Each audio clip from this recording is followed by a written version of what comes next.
Dear anxiety, I wish I could say I haven't talked to you in a while.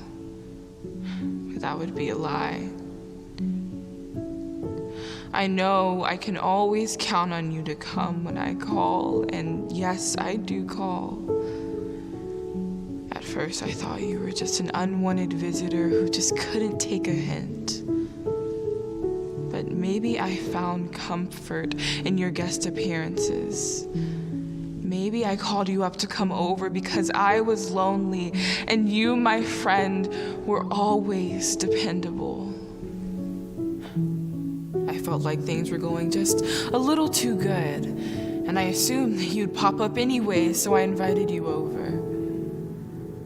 I knew you would turn my hopes and dreams into good enoughs and oh wells. I knew you wouldn't let anyone hurt me, except for you, of course. And I can always count on you to call on your friend. You know, depression. And you both would hold me in your arms until I fell asleep.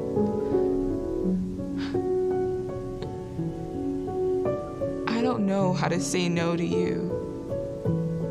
You got this way of making me think that you're right and reality is wrong. And yeah, you have all the facts, but did you fact check?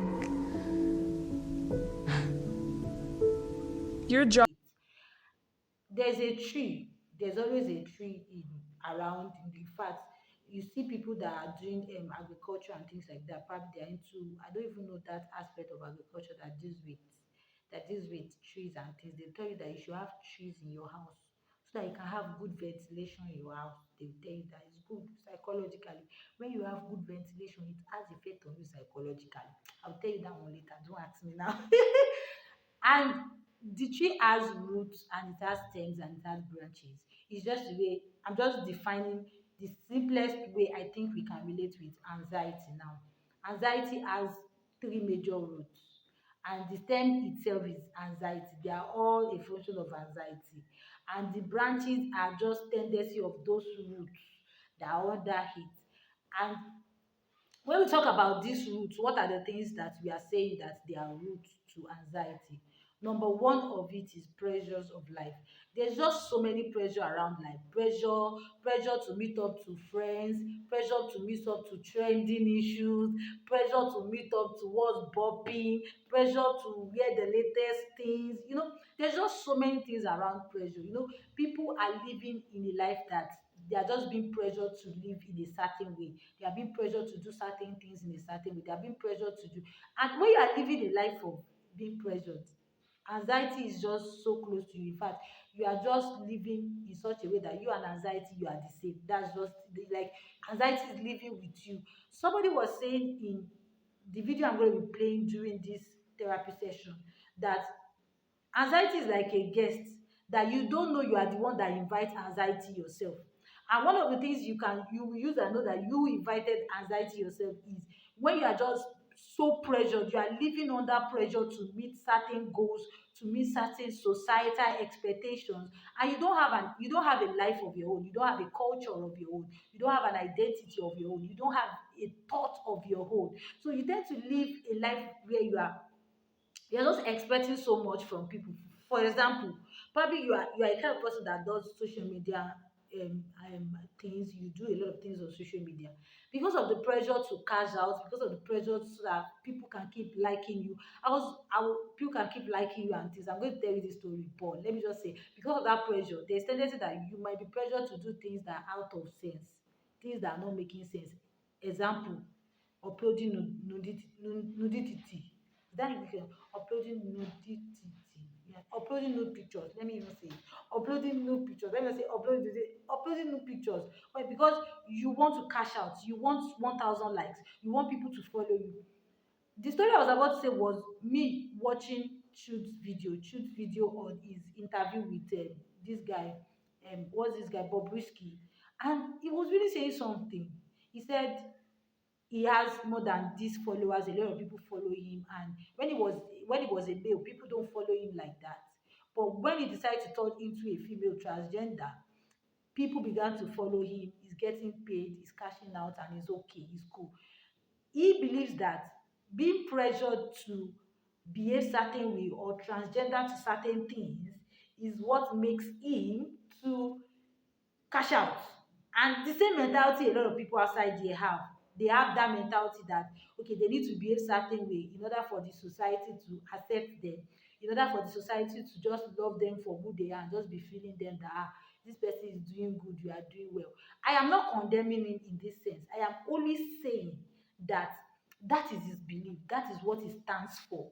The same way every other people outside there stand for a particular thing because of the pressures of life in order to be accepted by the society. And those are rules of anxiety. Eventually, if people stop accepting him like that, if people stop lashing him, if people stop looking at him, if people stop giving him attention, there is tendency that he will develop a kind of fear. And that fear might actually develop into depression and so many things around him, which can make him do things that he literally should not do. But because he's still getting the attention of people and he's still getting the approval of people directly or indirectly based on how he has chosen to live his life based on pressures of around him, he still feels like he's still evoked. Another thing that can be a root of anxiety in the society is demands. When the life plays a particular demand on you, demand can come as a function of probably trauma, family background, societal experience, demand to have money by all costs, demand to form a fake life in order to be big, demand to check how many likes you have in social media, demands to check if you're actually becoming better. There's just so many things that can place demand on you. That's what I'm trying to say. And when you live a life whereby you just want consistent approval from men, you want consistent approval from society, there's tendency that you might be so weighed down with worries, with fears of trying to meet up to demands, even demands of expectations. There are so many people that they just feel like, there's this thing they expect me to do. At the age of this thing, I should be like this. At the age of this, that can actually cause a lot of people to enter depression during this hassle because some people would have even calculated their life and be like, at the age of so I should have graduated. And eventually, some people are not graduating. So before you know it, anxiety, ló bá wọlé. Let me use that one. Ló bá wọlé, gbá, gbó. And because you just have so many expectations can just lead you to anxiety, whether you like it or not, can lead you to anxiety. And demand is one of it. When you have so many demand placed on you, or probably you are the firstborn of the house and you just have this heavy demand on you that you have to do this, you have to do that, you have siblings to take care of, and you are just so weighed down by the expectations that you need to meet all expectations. Like another thing that can actually cause demand is when you are living a life of perfection. You just want to be perfect at everything. You want everybody to say you are perfect in behavior, you are perfect in your this, you are perfect in that. You just kill yourself untimely. You just kill yourself untimely. Instead of working in the line of perfection, try and change your mindset, try and change your thoughts to the life of okay, I think what is it that I'm not doing that I need to do better. Okay, how am I growing, how am I getting better? That will actually help you. But when you want to live a life of okay, public opinion, I want them to see that I've arrived, I'm better, or you're living a life of oh, I'm doing this, perfection in everything, and you will have issues. Those are various issues that are actually attached, various branches that are attached to demand that can actually cause anxiety in the society. And third of it is very, very common. That's how we manage our stress in our day-to-day life. We stress ourselves, we try to meet up to goals, we try to make some works that we find in our, we try to achieve it, we try to bring them to a balance and try to do so many things around it. That's fine. That's good. We have a goal to meet. We must focus on our goal. That's what goal-oriented people will say. We must focus on our goal. And at the end of focusing on your goal, I hope you don't die untimely. I hope you don't collapse untimely. I hope you don't have heart problem. And you don't. I hope you don't have panic disorder and so many things around you because you are trying to focus on your goal. As much as you are trying to focus on your goal, learn relaxation techniques. I've shared this in one of my videos. Probably you just go back to check. Learn relaxation techniques. How do you manage your stress? When you are stressed, what are the signs that you see in your body that can make you ask yourself that okay, I need to relax a little bit, I need to check myself. And you don't need to wait to fall sick or probably collapse before you visit the doctor. That's one of the things we need to start embracing in this society. Don't die before you see the doctor. Try as much as possible to be very observant or sensitive to symptoms in your body that can make you feel like, okay, I think I need to check my body, I need to check how I'm doing to see if I'm fine and things that I need to do better. when you are able to put all these things in order, you discover that your anxiety level will be so, like, you won't have so much anxiety. In fact, you are growing up healthy.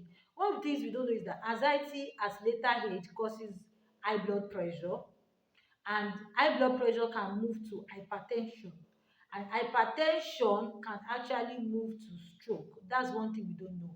And research has shown that the level of stroke now in the society is like 83 out of 100%. Imagine if a lot of adults from the age of 60 years above are really suffering from hypertension, suffering from stroke, suffering from a lot of things due to anxiety.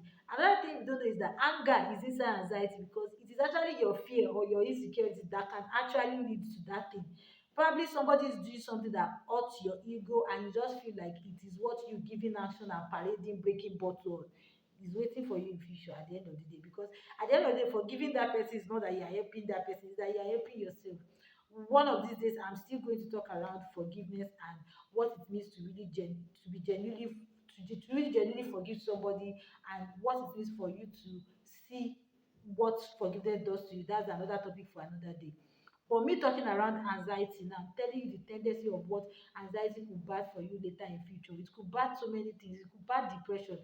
Some of you might not even reach 60 years of age before you start battling with depression, because you are depressed and you are not happy. You are entering mood swings. You can check the causes of anxiety in my last video, where I was able to share so many things.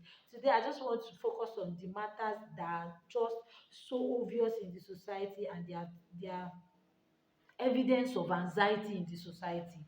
And looking at all these things that I just discovered is majorly common among young adults. And one of the things that's common around among young adults is general anxiety disorder, where you just feel like you are pressured to do this, pressured to do that, or probably you feel like there's a demand that is placed on you as an adult. It's not even about Gen Z, it's not even about Alpha generation, it's also about millennial generation and bomber generation.